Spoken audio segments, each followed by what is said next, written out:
el tema más importante en la Biblia, si al mismo tiempo es un tema que para todos nosotros nos está trayendo más entendimiento del Evangelio, del Apocalipsis y sobre todo entender las diferentes facetas del santuario. Tal como vimos en clases pasadas, el primer santuario que Dios hizo fue el Edén.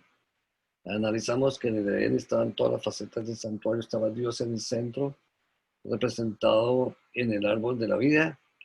Y así vimos también que en Apocalipsis 22 nos dice que ese árbol de la vida estará en la nueva Jerusalén otra vez. Vimos luego que Dios les dio un tabernáculo a los judíos. Ese tabernáculo se lo dio para que andaran por el desierto, que estuvieron 40 años con ese tabernáculo y estuvieron en ese santuario realizando toda la obra de purificación y de redención de pecados. Analizamos después que había un santuario que fue construido como templo de Jerusalén por Nabucodonosor y que ese santuario que llaman el primer templo estuvo vigente hasta cuando lo destruyó el rey Nabucodonosor. Luego de eso analizamos que después de que estuvieron 70 años cautivos en Babilonia, nuevamente salieron, como lo dice el libro de Nehemías y Esdras, y construyeron nuevamente el templo. Ese templo se llamó el segundo templo, que estuvo vigente hasta el año 70, cuando fue destruido por los romanos. Entonces vemos que siempre el pueblo de Dios ha tenido un templo. Analizamos también que cuando Cristo muere en la cruz se rasgó el velo del templo, indicando que ese templo terrenal ya terminaba su obra y empezaba la obra del templo celestial, donde Jesús actúa como el sumo sacerdote y que en este momento tenemos vigente ese templo. Analizamos también otro aspecto importantísimo y es que el pueblo de Dios siempre ha tenido un templo. El pueblo de Dios siempre ha tenido un santuario. Y el pueblo de Dios se identifica porque no solamente está en contacto con Dios como su centro espiritual, sino también tiene a Dios como su centro físico, y por eso nosotros tenemos un templo que es real y que, tal como dice el libro de Hebreos capítulo 8, es un templo que está en el cielo, que fue construido por Dios mismo y no por el hombre, y que ese templo es el verdadero, y que el que estaba aquí en la tierra era simplemente una maqueta o era un modelo del verdadero. Eso lo analizamos ya en estudios pasados. Con Jaime estuvimos explicando todas esas facetas. Analizamos también la parte que tenía que ver con los sacerdotes. Analizamos cómo los sacerdotes actuaban como modelo de Cristo y cómo Jesús es el verdadero sacerdote. Eso lo dice el capítulo 7 del libro de Hebreos. Analizamos todos esos aspectos. Analizamos también que los corderos representaban a Jesús como sacrificio y vimos que Jesús murió en el atrio, que murió en el atrio representando la muerte de todos los animales que morían en el atrio y que murió siendo el verdadero cordero, como lo dice en Juan 1:29, que es el verdadero cordero que vino a quitar el pecado del mundo. Analizamos todos esos aspectos y nos dimos cuenta que hasta en este momento estamos llegando prácticamente a la parte más importante que nos compete a nosotros en este momento, y es el santuario que nosotros podemos ir. El libro de Hebreos capítulo 10, versículo del 19 al 23 nos dice que entremos al santuario, que vayamos al santuario, porque Jesús nos abrió el velo, la puerta a través del velo por su sangre, y que podemos entrar para ser redimidos. Analizamos muy detalladamente que todos tenemos esa oportunidad, todos somos llamados a entrar. Y ahora, como estamos viendo desde hace 2 o 3 semanas, estamos analizando las 7 iglesias. Dijimos que las 7 iglesias tienen un mensaje específico para cada una, y que ese mensaje específico para cada iglesia es para que los que escuchen, y esto lo analizamos ya varias veces, que de cada iglesia salen personas que escuchan, pero también hay muchos que no escuchan. Los que escuchan entrarán al santuario y estarán en el santuario con Dios, y analizamos la parte que tiene que ver con la obra de Cristo en medio de sus iglesias.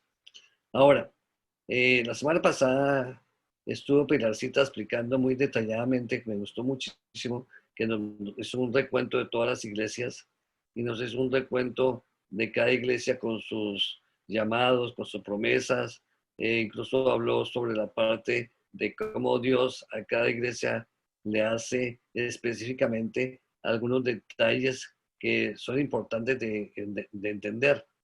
Incluso Pilarcita estuvo poniendo las fechas en que los periodos de cada iglesia, cómo estuvieron vigentes en el antiguo, o sea, antes, desde el comienzo de cuando fue instituido el antiguo Apocalipsis hasta este momento. Pero también estuvo mirando que las 7 iglesias no solamente representan 7 tiempos, como ya lo vimos, sino representan también las iglesias vigentes que están en este momento. Porque tal como vamos a ver hoy, cada llamado a cada iglesia, todavía hay vigencia en esos llamados, porque hay gente que están creyendo esas cosas y vamos a analizar algo muy importante. Vamos a analizar que las 7 iglesias son y representan a todos los fieles de todas las iglesias en este momento. Algunas iglesias fallan por una cosa, algunas fallan por otra cosa. Entonces vamos a analizar esta noche algunos aspectos. No nos vamos a meter en la parte histórica, nos vamos a meter en el mensaje propio de cada iglesia, en el mensaje de cada iglesia, cómo representa a cada persona, incluso cada persona se puede identificar, sea en la doctrina que esté, se puede identificar con uno de esos llamados y que sin duda tanto yo como cada uno de ustedes puede darse cuenta de que nos identifica personalmente a cada uno de nosotros. Analizamos también de que las 7 iglesias tienen algo que es muy bonito y es el llamado al Espíritu Santo, pero vamos a ver con detalle esta noche algunos aspectos que quiero llamar la atención de ustedes. Para eso quiero entrar con un PowerPoint para empezar y voy a entrar por una parte del PowerPoint, luego voy a salir para que hagamos algunos comentarios y todos tengan la oportunidad de hablar y dar sus opiniones. Y luego continuaremos porque como dijo Jaime hace unos días, el estudio de las 7 iglesias puede tomarnos varios días. Pero yo quiero que vayamos analizando algunos aspectos cada día que nos van a ayudar a entender mejor ese mensaje que Jesús da a las 7 iglesias. ¿Por qué creo que es importante que nos concentremos en las 7 iglesias? ¿Por qué? Porque somos nosotros, somos cada uno de nosotros. Y si nosotros no entendemos bien el mensaje de las 7 iglesias, entonces nosotros no vamos a saber qué cambios debemos hacer o qué promesas nosotros debemos de seguir de acuerdo a lo que nos dice Jesús. Por eso vamos a entender en este momento algunos aspectos sobre eso de las 7 iglesias. Vamos a entrar un momentito acá, voy a abrir aquí el PowerPoint. De esta manera entonces vamos a analizar. Un momento que voy a aquí a hacer, ok. Ok, ya. Entonces tenemos acá un momento. Ok. Ok. Tenemos aquí, ustedes ya han visto esto en varias ocasiones anteriormente, esta gráfica, y la analizamos ya, que el capítulo 4, versículo 1 nos dice que hay una puerta abierta. Y por esa puerta abierta, no solamente Juan entró por esa puerta abierta espiritualmente, sino cada una de las 7 iglesias del capítulo 2 y 3 tienen la opción de entrar. Esta noche vamos a analizar que esa puerta abierta también tiene algunos aspectos interesantes que nos deben hacer entender a nosotros mucho más claro este llamado de las 7 iglesias. Tal como vamos a seguir viendo, este mensaje de las 7 iglesias es importantísimo porque, y quiero que se concentren en lo que quiero decir en este momento. Ustedes ven ahí la estructura del santuario, la ven ahí de Apocalipsis. Las 7 iglesias, la puerta abierta, el lugar santo, el lugar santísimo, los 7 sellos, las 7 trompetas, las 7 copas, que eso lo vamos a ir analizando despacio poco a poco. Pero lo que yo quiero que se concentren es que esto representa al pueblo de Dios que está en el santuario con Dios. Los que entren por esa puerta abierta son los que seguirán el mensaje del santuario. Los demás que no lo hagan se quedan en el atrio. Y tal como vamos a analizar las 7 iglesias, muchas iglesias tienen santuarios y tienen dioses totalmente opuestos a Dios. O en otras palabras, adoran a diferentes dioses que no son al verdadero Dios. Entonces, por eso Dios llama la atención y los identifica con ciertas palabras que vamos a seguir analizando, como los nicolaitas, los que tienen a Jezabel, etcétera, etcétera, etcétera, o los que adoran a Baal, y todo eso tiene que ver con la adoración y cómo estas iglesias están, sin darse cuenta muchas veces en este momento, muchas personas están adorando o siguiendo creencias que son totalmente puestas a Dios y por supuesto son idolatría. Ok, quiero llamar la atención a algo interesantísimo que podemos ver. En el capítulo 1, versículo 20, nos da una respuesta a lo que se ha visto desde el capítulo 1, versículo 16, cuando Jesús se presenta ante Juan con 7 estrellas en la mano derecha, caminando entre los 7 candelabros, y cuando está caminando ahí, entonces Cristo mismo le da la respuesta que representa cada uno. Vamos a leerlo, dice: el misterio de las 7 estrellas que has visto en mi mano derecha o diestra, y de las 7 candeleros de oro. Las 7 estrellas son los 7 ángeles de las 7 iglesias. Y escuchen bien esto, hermanos. Y los 7 candeleros que has visto son las 7 iglesias. Muchas personas toman no toman en cuenta bien este verso, pero al entenderlo nos damos cuenta que los 7 candelabros son las 7 iglesias. Y por supuesto, si son las 7 iglesias, están en el atrio. Y tal como vamos a ver ahorita una cita que nos lo corrobora, y los 7 ángeles son los 7 ángeles, perdón, las 7 estrellas son los 7 ángeles de las 7 iglesias. Vamos a mirar esto con más calma. Ok. Cuando leemos los 7 mensajes de las 7 iglesias, podemos ver los 7 ángeles. Las 7 estrellas son los 7 ángeles de las 7 iglesias, y los 7 candeleros que has visto son las 7 iglesias. En otras palabras, cada una de esas 7 iglesias que ustedes ven ahí, Éfeso, Esmirna, Pérgamo, Tiatira, Sardis, Filadelfia y la Odisea, cada una tiene un mensaje de un ángel. Y cada una de esas iglesias son los 7 candeleros. Entonces lo que estamos viendo que es una cosa muy interesante que nos hace entender ya la primera parte del libro de Apocalipsis.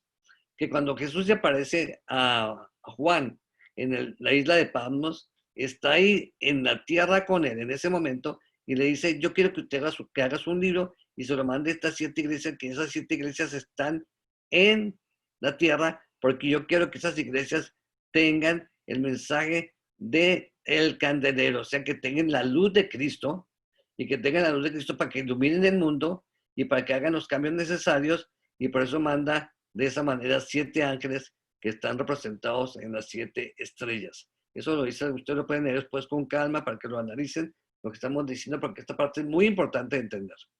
Ahora, quiero leer y apoyarme para que podamos corroborar, también lo dice Elena G. White en el libro Hechos de los Apóstoles, página 468, dice, hablando sobre este verso. Se habla de Cristo como caminando en medio de los candeleros de oro. Así se simboliza su relación con las iglesias. Miren bien lo que dice aquí. Está en constante comunicación con su pueblo. Conoce su real condición, observa su orden, su piedad, su devoción. Aunque es el sumo sacerdote y mediador en el santuario celestial, aquí lo dice nuevamente, reitera lo del santuario. Escuchen esto, es lo importante, hermanos. Se representa como caminando de aquí para allá en medio de sus iglesias. ¿En dónde? En la tierra. O sea que ya nos ratifica que Jesús está andando en medio de las iglesias en la tierra, porque son las que están en el atrio, y por ese sentido, Jesús desde el cielo espiritualmente camina con sus iglesias a través del Espíritu Santo. Esto es muy importante. Ok. Entonces, cada iglesia, cada una de las 7 iglesias recibe de Jesús un llamado personalizado y específico porque aún están presentes. Por eso cada iglesia tiene al final una invitación que escuche y le dice: al que tiene oído, oiga lo que el Espíritu dice a las iglesias. Ese Espíritu Santo es la misma voz de Jesús que está hablando a las iglesias. ¿Para qué? Para que cada uno veamos tanto las amonestaciones como las promesas que Jesús nos hace o le hace a cada iglesia para que nosotros mismos podamos ver nuestra propia e individual condición. En otras palabras, hermanos, todo lo que están escuchando en este momento, están mirando lo que estamos hablando en este momento, tenemos que entender cada mensaje de las 7 iglesias y ver en qué iglesia estamos y ver en qué congregación estamos y ver qué amonestaciones nos hace Cristo y al mismo tiempo qué promesas nos hace para que de esa manera podamos realizar los cambios necesarios y podamos entrar a esa relación con Cristo. ¿En dónde? En el santuario, evidentemente, porque Él está en este momento, tal como lo vimos en este momentico, está dentro del santuario celestial, siendo nuestro sumo sacerdote. Ok, esta parte es importante. Tal como veremos, hay templos y dioses que siguen y adoran la mayoría de las 7 iglesias. O sea, están en idolatría. ¿En contra de qué? Del verdadero Dios, en contra del Evangelio y en contra del mensaje del santuario o templo de Dios. Porque como estamos analizando y estamos viendo, cada parte que hemos analizado a través de la historia, que hemos visto ya anteriormente, muestra cómo el verdadero pueblo de Dios siempre ha tenido un templo, o sea, un santuario, y los demás pueblos han estado tratando o de destruirlo o de quitar de ellos la relación que tiene su pueblo con Dios en la hora del santuario. Esto ya lo vimos en estudios pasados. Ahora, esta parte es importante para todos los que vimos, y que incluso Pilarcita estuvo explicando la semana pasada, que cada mensaje, cada iglesia tiene 7 partes. Primero, Dios envía un ángel, la primera parte, a cada iglesia. Escribe e identifica a la iglesia, da el nombre de cada iglesia. Por otro lado, Cristo elogia a la iglesia, le dice que tiene de bueno. Cuarto, Cristo censura a la iglesia las partes que tiene que cambiar. Quinto, la exhorta para que cambie. 6, le hace una apelación diciendo al que tiene oído, oiga. Y por último, el séptimo, Cristo da una promesa. Y la cita hizo un recuento muy interesante que hay iglesia mostrando cada una de estas partes, que ustedes mismos pueden incluso cuando lean cada iglesia, y eso se lo pongo también como tarea, buscan estas 7 partes en cada uno de los mensajes de las 7 iglesias para que puedan entenderlo claramente y de esa manera pueden identificar ustedes mismos su propia condición espiritual de acuerdo a sus creencias y de acuerdo a lo que han seguido y de la manera que Cristo les hace llamado para que sigamos cambiando y busquemos una relación correcta y plena con Cristo. Ok.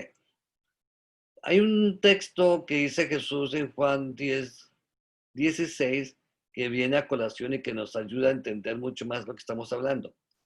Al final solo habrá una iglesia o un redil con Cristo. De todas estas 7 iglesias saldrá una sola como un solo redil, que serán los que escuchen lo que dice el Espíritu Santo. O sea, de cada iglesia saldrá un remanente. De cada una de esas 7 iglesias saldrá un remanente y ha salido un remanente a través de la historia. En cada época han salido remanentes, un poquito de cada una han salido y son los que escuchan a Cristo. Y Jesús lo dijo con estas palabras que vale la pena que nosotros las leamos. También tengo otras ovejas en cada una de esas 7 iglesias que no son de este redil. Aquellas también debo traer y oirán mi voz. Por eso dice claramente el que escuche lo que dice el Espíritu, la voz de Cristo. Y habrá un solo rebaño y un solo pastor. Por eso, hermanos, lo importante, y volvemos de nuevo a recalcar, el verdadero pueblo de Dios se caracterizará porque a lo último estará con Cristo en el único santuario, con el verdadero evangelio y con el evangelio original completo del santuario, siendo su redil y evidentemente Cristo estará en medio. Tal como acordarán, en estudios pasados vimos también que el que quiera verlo, en otros videos que hemos hecho anteriormente, dijimos que al final del capítulo 21 y 22, Cristo estará en el centro como el templo y todo su pueblo estará alrededor, formando nuevamente lo que dice en Éxodo 25:8, que harán un santuario para que yo habite en medio de ellos. Así estaremos por la eternidad alrededor de Cristo. Se cumplirá por siempre la premisa, o digamos así, la base del Evangelio, de que Dios estará en el centro como el santuario y el pueblo de Dios alrededor de él. Por eso será un solo Dios y será un solo rebaño o un solo redil, o en otras palabras, una sola verdadera iglesia, que el libro Apocalipsis lo llama como su esposa. Eso lo vamos a analizar después. Jairo, Bien, ok, un momento. Entonces salgo aquí y vamos a hablar por oportunidad. Un momentito. Un momento para que puedas conversar ahí. Ya podemos salir. Un momentito. Sí, ahora Jaime. Adelante.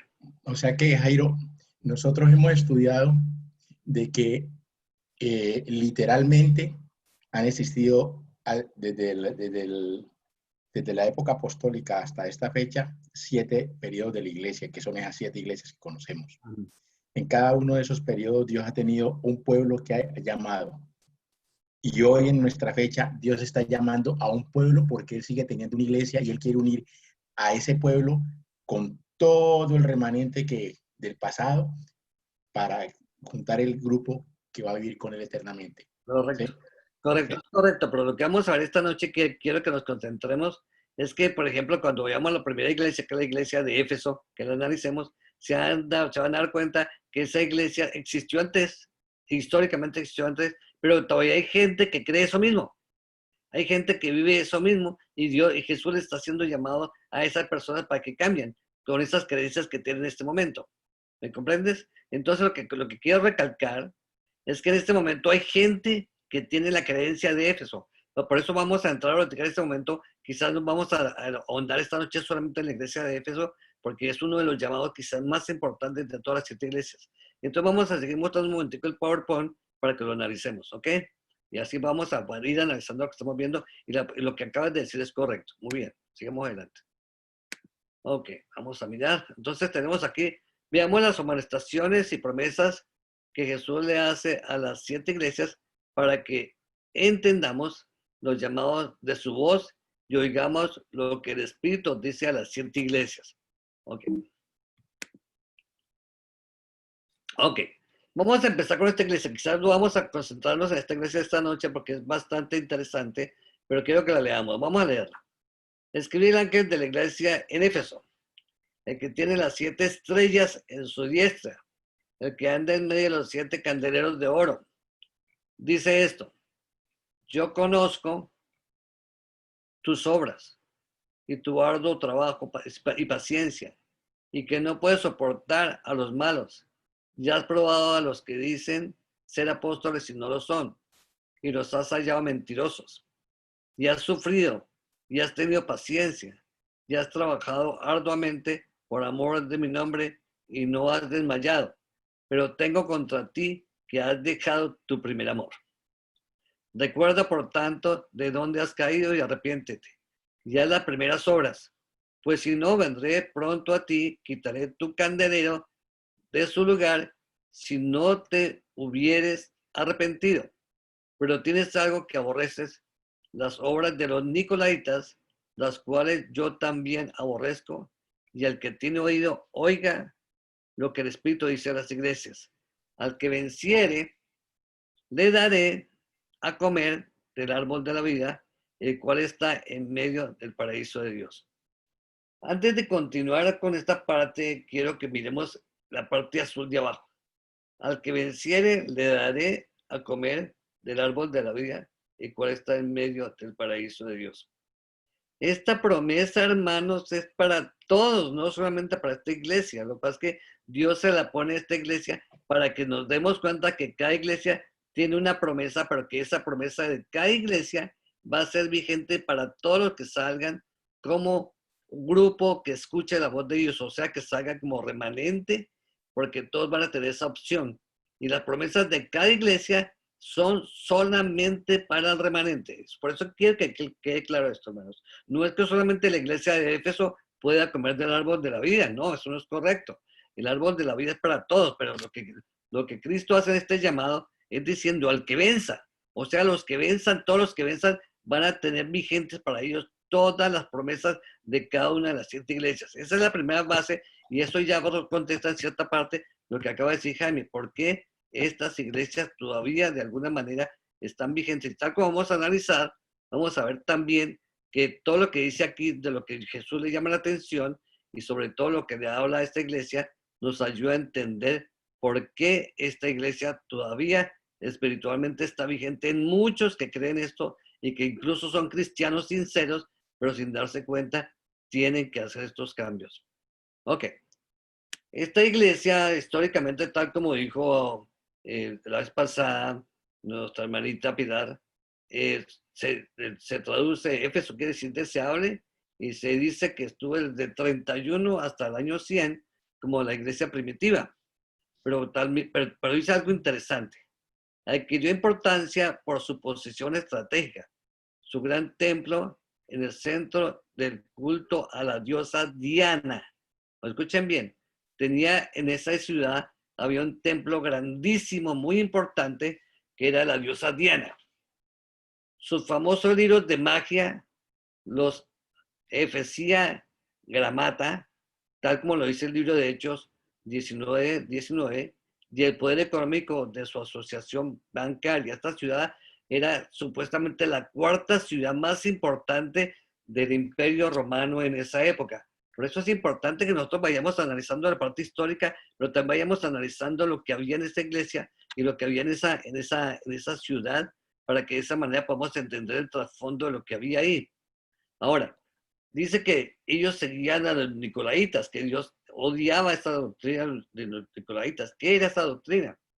Tal como vemos aquí, eran unos herejes, tenían unas doctrinas heréticas, que significaba que quienes establecieron el dominio de la jerarquía sobre la iglesia, y refería a un grupo de personas que se consideraban a sí mismas superiores a los creyentes comunes.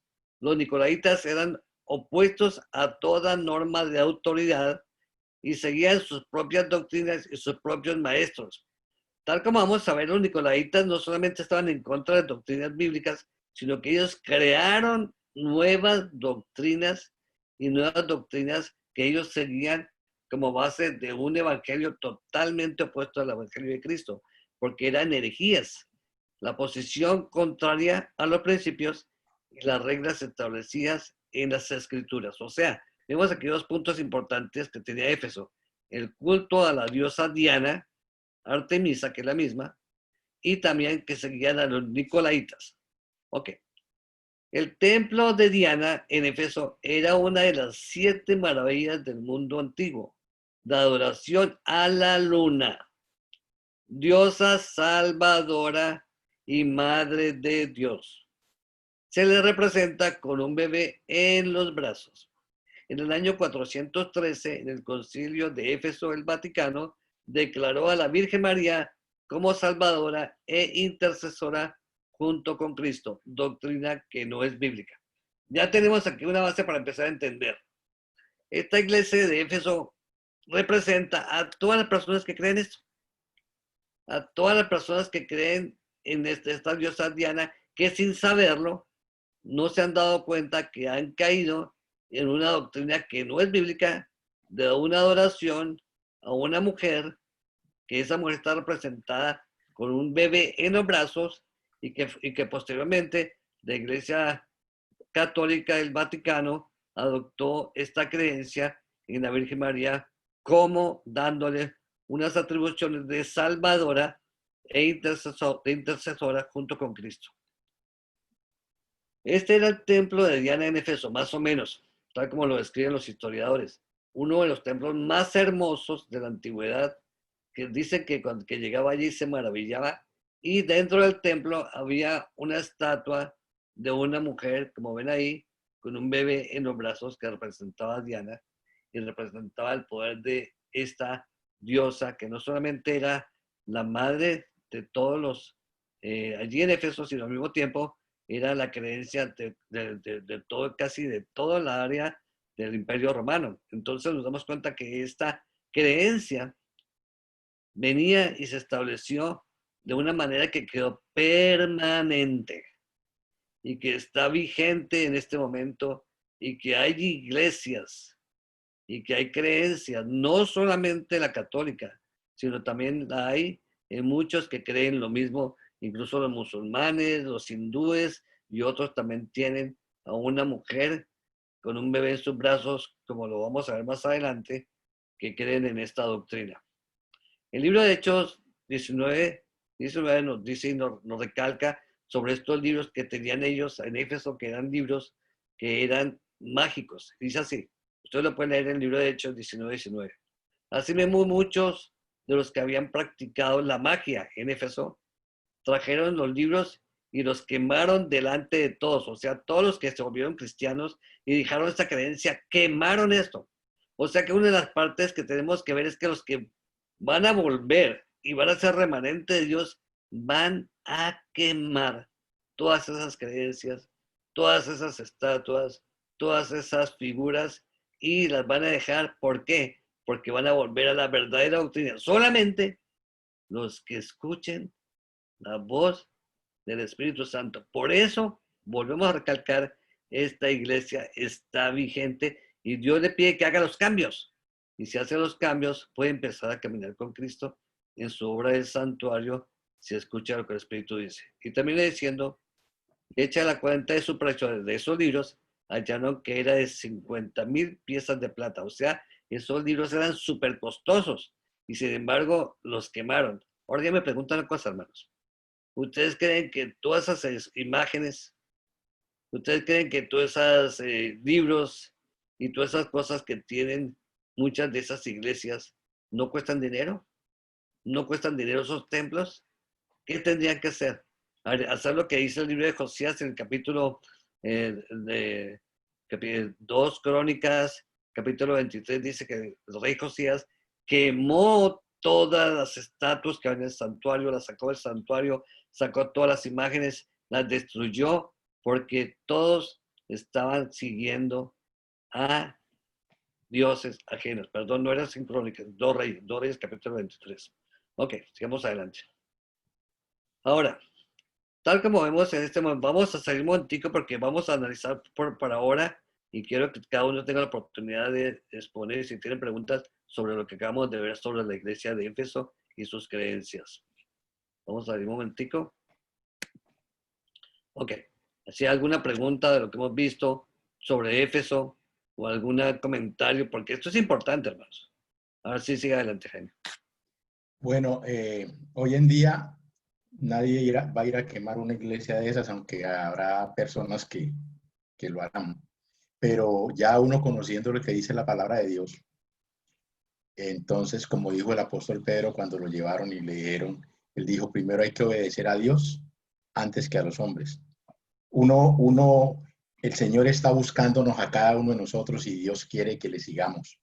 Entonces, el Señor ahí nos está diciendo, mire, si usted ha adorado esto o esto erróneamente, inconscientemente, por ignorancia, pues dejemos a un lado todo eso y sigamos al Señor. Porque la verdad es que en América Latina casi todos pertenecemos a la Iglesia Católica, todos pertenecimos a la Iglesia Católica. Pero cuando uno se da cuenta del error, ya la Biblia está diciendo que Dios tiene una sola iglesia, no tiene 10,000 iglesias. Entonces, esto nos va mostrando la palabra de Dios, gradualmente nos está llevando a mostrar, a decirnos a dónde es el camino. Ya nosotros somos los que tomamos la decisión de seguirlo o no, porque Dios no nos va a forzar, Dios nos muestra. Correcto. Es importante lo que acabamos de ver sobre la iglesia de Éfeso. Luz quiere decir algo. Adelante, Luz. Sí, una de las cosas que quiero decir o que yo entiendo como el mensaje es que el Señor está diciendo que has dejado tu primer amor. Tenemos que tener conciencia de que nuestro primer amor es Dios, es Jesús, es el Espíritu Santo de Dios, es ese Dios trino que nosotros tenemos o que hemos aprendido a amar desde que nos cambiamos de esta iglesia tradicional en la cual dice Jaime. Entonces, cambiamos de esa iglesia, pero estamos adorando a un solo Dios verdadero. Y no podemos olvidarnos de que Él es al único que debemos adorar. Amén, correcto. Eso que has dicho es correcto. ¿Por qué? Porque de acuerdo a lo que acabamos de ver, la iglesia de Éfeso se caracterizaba por dos cosas.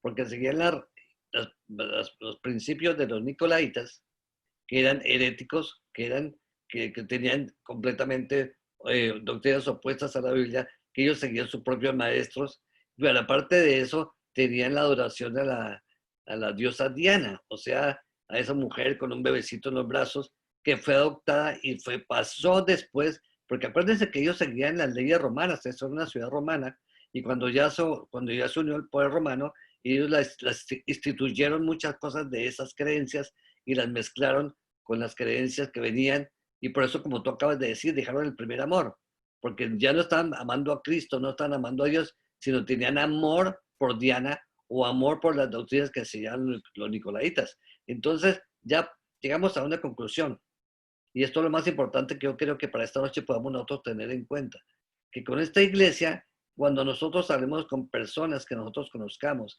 que tengan estas creencias, que sigan y crean en la adoración de la Virgen, o que crean en la adoración de los santos, o que crean en la adoración de otras personas como mediadoras con Cristo, entonces nos estamos dando cuenta que están bajo la clasificación de la iglesia de Éfeso. Y entonces Dios les pide que hagan esos cambios. Sí, sí, adelante, Jaime. Ese no ha sido un error que se ha cometido hoy en día. Mire que en la época el pueblo hebreo era el pueblo de Dios. Dios les enseñó todo, les dio su ley, y en Jeremías capítulo 7, versículos 16 al 19, dice el profeta Jeremías: tú pues no ores por este pueblo, ni levantes por ellos clamor, ni oración, ni ruegues, porque no te oiré. ¿No ves lo que hacen en las ciudades de Judá y en las calles de Jerusalén? Los hijos recogen la leña y los padres encienden el fuego, y las mujeres amasan la masa para hacer tortas a la reina del cielo y para hacer ofrendas a dioses ajenos, para provocarme a ira. Es decir, desde la época antes de que fueran llevados a esclavitud, el profeta Jeremías les estaba diciendo porque estaban adorando a la reina del cielo. Ok, ya que vienes a decir eso, eso ya a tomar cuando fuéramos a ver la iglesia de Pérgamo, pero creo que vale la pena decirlo ahora mismo. La primera mujer que se ve con un bebé en los brazos representada viene desde Nínive, y fue cuando murió Nimrod, y Semiramis, después de que él murió, Semiramis, la esposa, quedó embarazada, y ella, para justificar su embarazo, dijo que había sido embarazada por un rayo de sol que había venido, que la había embarazado porque su esposo era el dios sol, y que al embarazar al dios sol, entonces tuvo un hijo que se llamó Tamuz. Entonces ya desde ahí empezó esa creencia de que era una madre con un bebé, y ya incluso para los ninivitas y para los mismos babilonios, ellos tenían a Isis, y también tenían a Isis también en Egipto, que estaba también representada como esta madre con un bebé. Entonces vemos que la diosa Diana, para los griegos, es la misma Isis, es la misma Astarte, y es la misma que nosotros vimos que ya tenían como esa base, que era la misma Semiramis con su hijo Tamuz. De ahí viene, ese es el origen. Y tal como vamos a ver cuando analicemos otras iglesias, esta creencia la tienen los hindúes, la tienen en casi todas las culturas, incluso los chinos y otras iglesias tienen, y otras creencias tienen esa misma creencia. Entonces llegamos a otra conclusión mucho más grande, que la iglesia de Éfeso representa muchas creencias de muchas religiones que tienen esta adoración por esta madre con un bebé representada, ya la llamen como la llamen, Isis, Diana, Virgen María, o la llamen como la llamen, está representada por la misma, pero viene originalmente de Semiramis. Esto es importante, porque entonces nos damos cuenta de que cuando Cristo está haciendo esta llamada a la primera iglesia, quizás lo hace con la primera iglesia de Éfeso, porque quizás es la que tiene una forma mucho más definida de toda la historia como la idolatría más fuerte en contra de Dios. Y tal como vamos a ver, el mismo Baal era hijo de la diosa Astarte, que este Baal también se ha representado como el hijo de la mujer que estaba también en brazos. O sea que vamos a ver que todo esto en sí es una misma religión con diferentes nombres en diferentes partes, y estos diferentes nombres y diferentes partes nos van a ayudar a entender de que Dios mismo quiere que de todas las iglesias, y no solamente las iglesias cristianas, de los musulmanes, de los hindúes, de los chinos, y todos salgan, porque hay un remanente que en algún momento van a salir de allá, van a entender. Y nosotros, quizás ustedes se habrán dado cuenta, incluso hay videos en internet que ustedes pueden ver, de que musulmanes están saliendo de esa creencia musulmana y se están haciendo cristianos y están siguiendo a Cristo como el verdadero evangelio. Entonces estamos viendo que se está cumpliendo la profecía y se está cumpliendo en todas las épocas. Entonces nuestro trabajo es este, y por eso estamos tomando tan importante esta lección sobre las iglesias. ¿Por qué? Porque si nosotros entendemos esto, y lo entendemos bien claro, y entendemos la base del santuario, el verdadero evangelio, vamos a ser mucho más claros cuando hablemos con otras personas, porque vamos a tener muchos más elementos para poder mostrar, mire, usted cree esto, esto, esto, vamos a ver qué dice esta iglesia, quién era Diana, quién eran los nicolaitas, esto. Entonces la misma persona, al explicarle esto, ellos mismos se van a dar cuenta, si son honestos, si escuchan, por esto es importante, si ellos escuchan, entonces el llamado es para mí, para que yo cambie y deje esas creencias. Por eso es importantísimo. Y tal como vamos a ver más adelante, algunas de estas iglesias también nos representan a nosotros mismos, porque de alguna manera nosotros también tenemos que hacer algunos cambios que Dios nos pide. Entonces, yo creo que, ya como vimos, cada estudio de cada iglesia es tan profundo que yo creo que ya en este momento, ya prácticamente a las 8 de la noche, vamos a dejar la siguiente iglesia para los... Sí, sigue, dime, Pilarcita, ¿qué quieres decir? No te oímos, ponle el micrófono. Yo quería decir que uno de los elogios y una de las tareas que nos habías dejado era averiguar qué significaba los nicolaitas o quiénes eran los nicolaitas para esta iglesia. Y porque uno de los elogios muy importantes para esta iglesia es que esta iglesia rechazó a los falsos maestros. En esa época tenían a los nicolaitas que estaban enseñando, y ¿qué era lo que ellos enseñaban? Que Dios rechazó. Lo que ellos enseñaban era que las obras de la carne no afectan la pureza del alma y por lo tanto no tienen que ver con la salvación.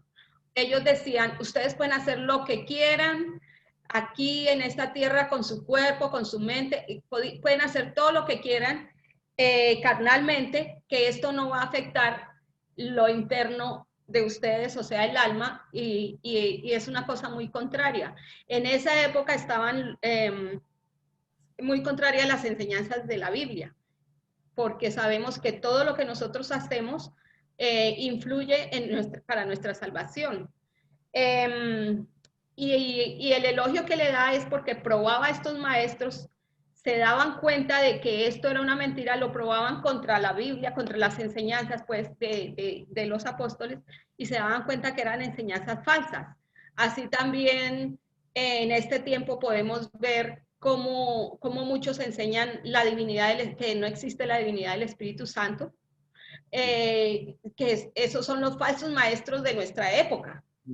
Y cómo tenemos que rechazar, porque siempre hemos tenido la palabra de Dios, donde podemos ver quiénes nos dicen la verdad y quiénes son los falsos maestros. A eso es que yo creo que el Señor nos hace un llamado, porque en este momento puede que no encontremos nicolaitas enseñándonos esas falsas mentiras, pero encontramos otras personas enseñando esas falsas doctrinas, otras falsas doctrinas que nos afectan a nuestro conocimiento y a lo que hemos tenido como palabra del Señor.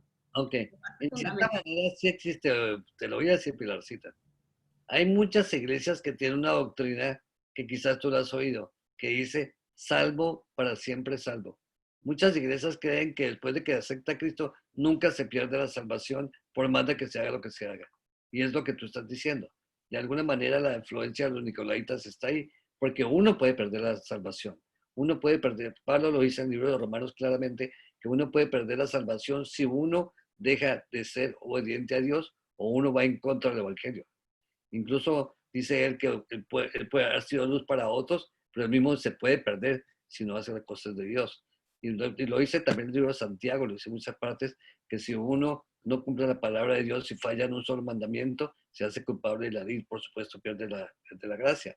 Entonces, nosotros analizamos algo interesante ya, que el Evangelio, la salvación, no es algo que nosotros la tenemos garantizada como que ya nos bautizamos, ya somos salvos porque nos bautizamos. No, la salvación es algo que tiene que ser todos los días de cada día. Por eso el sistema del santuario, volvemos al santuario, los pecadores iban día por día, cada que sentían necesidad de que fueran perdonados iban al santuario, y nosotros en este momento podemos hacerlo igual. El libro de Hebreos nos lo dice claramente: cuando sintamos pecado, vayamos al santuario. Incluso en el libro de Primera de Juan 2, 1 al 2 dice: si alguno ha pecado, tenemos abogado en el cielo a Jesucristo el justo. O sea, nosotros podemos ir a Cristo cada que necesitamos ser perdonados. Pero no necesariamente quiere decir que cuando nos bautizamos o cuando aceptamos a Cristo ya quedamos incondicionalmente salvos por la eternidad. Si es que nosotros no obedecemos, evidentemente perdemos esa salvación. Y esa es una de las enseñanzas de los nicolaitas. Entonces sí está vigente en algunas iglesias porque creen eso. Entonces yo creo que es importante también tener en cuenta todo eso. Yo pienso que este estudio esta noche nos quedamos solamente en una iglesia, tal como habíamos dicho el otro día, porque es muy importante que vayamos analizando iglesia por iglesia, parte por parte, porque volvemos al principio que estamos viendo. Si nosotros entendemos bien el mensaje de cada iglesia, vamos a entender mucho más nosotros mismos individualmente los cambios que tenemos que hacer para tener esta relación que nos pide el Espíritu Santo, que eso es lo más importante. Sí, Jaime. Nosotros podemos ser borrados del libro de la vida. Y por eso es que es importante eso de la doctrina de los nicolaitas, porque eso es lo que predican muchas personas hoy en día. Cuando nosotros vemos el velo del santuario que era sobre el cual se depositaba la sangre, ese velo simboliza el libro de la vida. Ahí están escritos toda nuestra vida. Entonces, eso es bien importante, y yo creo que haber quedado en una sola iglesia es muy bueno, porque nos ayuda a profundizar más y a conocer más. No estamos haciendo un evangelio a la carrera. Correcto. Vamos a seguir viendo en los siguientes estudios de los viernes que estamos, porque quiero que nos concentremos de que este estudio que estamos haciendo, el eje principal es el santuario, y alrededor del santuario estamos entendiendo todas estas cosas. Entonces vamos a seguir mirando el próximo viernes las otras iglesias que siguen. Vamos a ir con la de Tiatira y sucesivamente vamos a hacer, nos da tiempo para estudiar alguna otra iglesia, pero vamos a seguir con calma, que nos quede claro esto. Espero que haya quedado alguna enseñanza para ustedes. Y yo espero después, cuando ya tengamos todos estos estudios listos, los vamos a poner para que los podamos volver a ver como videos en internet, para que los podamos repasar y los podamos compartir con otras personas también. ¿Ok, hermanos? Bueno, muy bien. Entonces yo creo que por esta noche ya hemos terminado. Entonces me gustaría que, si nos hace el favor, Álvaro, por favor, despídanos en oración, si nos hace el favor. Claro que sí. Amado Dios, Señor, nuevamente nos hemos parado delante de ti para decirte que aquí estamos presentes, para decirte que vinimos con el propósito de alabar tu santo nombre y con el fin de glorificarte, con el fin de decirte que no hay nadie como tú, que no hay nadie que ame como tú nos amas, Padre Santo. Por eso te damos gracias, y porque nos das la vida primeramente, nos das salud y nos facilitas la forma de comunicarnos contigo, Señor, de reunirnos para cumplir con tu palabra que dice: no dejando de congregarnos como algunos tienen por costumbre, sino exhortándonos unos a otros, especialmente ahora que el día se acerca. Sabemos, Padre Santo, que el día está cerca porque lo vemos en todo lo que está sucediendo. Gracias, Señor, porque tú nos has dado promesas que se están cumpliendo unas y las otras se cumplirán. Por esto nos estamos preparando para recibir esas promesas convertidas en bendiciones. Hoy ponemos ante tus pies a esta congregación que cree en ti y que te sigue y que sabe que tomados de tu mano, obedeciéndote, nos llevarás a la tierra prometida, a ese lugar santo que tú has ido a preparar para nosotros. Amén. Padre Santo, te damos gracias, te pedimos que nos sigas acompañando.